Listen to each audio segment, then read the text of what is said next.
Wir schauen zu unserem Korrespondenten Christoph Wanner, zugeschaltet aus Kiew. Guten Morgen, Christoph. Also jetzt soll es neue Details zum Rohstoffabkommen mit den USA geben. Das klingt ja jetzt erstmal gut. Wie schätzt du das ein? Also ich denke, dass Donald Trump unter dem Strich genau das bekommt, was er will. Dieser neue Vertrag, der jetzt aufgesetzt wurde, ist wohl nicht mehr ganz so drastisch formuliert, aber das ändert nichts an der Tatsache, dass es genauso laufen wird, wie die Amerikaner wollen. Und Trump hat das ja gestern noch mal betont. Er will, dass die amerikanischen Steuerzahler ihr Geld zurückbekommen, plus, hat er gesagt. Das heißt noch was obendrauf. Der US-Präsident will Kompensationszahlungen für die bisher geleistete Hilfe an die Ukraine und die Hilfe, die noch kommen wird.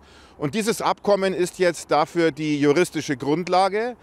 Trump bekommt einen Hebel in die Hand und er wird diesen Hebel ausspielen, wann immer er es für nötig hält. Und die Ukraine hat keine Chance, dem US-Präsidenten zu entkommen.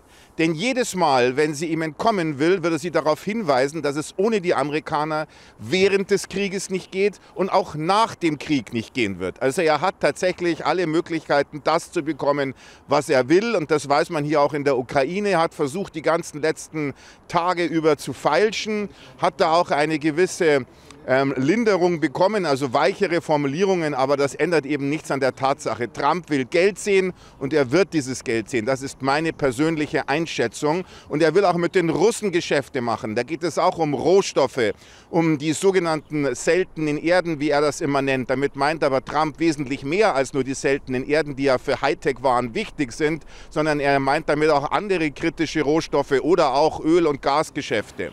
Und die Russen haben darauf wie folgt geantwortet gestern in Form von Peskov, dem Sprecher von Wladimir Putin. Zuerst werden wir mal die diplomatischen Beziehungen zu den USA normalisieren.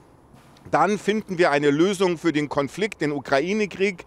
Und dann werden wir über gemeinsame Wirtschaftsprojekte sprechen. Unterm Strich bleibt auch hier, dass die Russen natürlich an gemeinsamen Wirtschaftsprojekten Interesse haben, aber nicht so dehnbar und formbar sind wie die Ukrainer. Das steht sich, glaube ich, von selbst.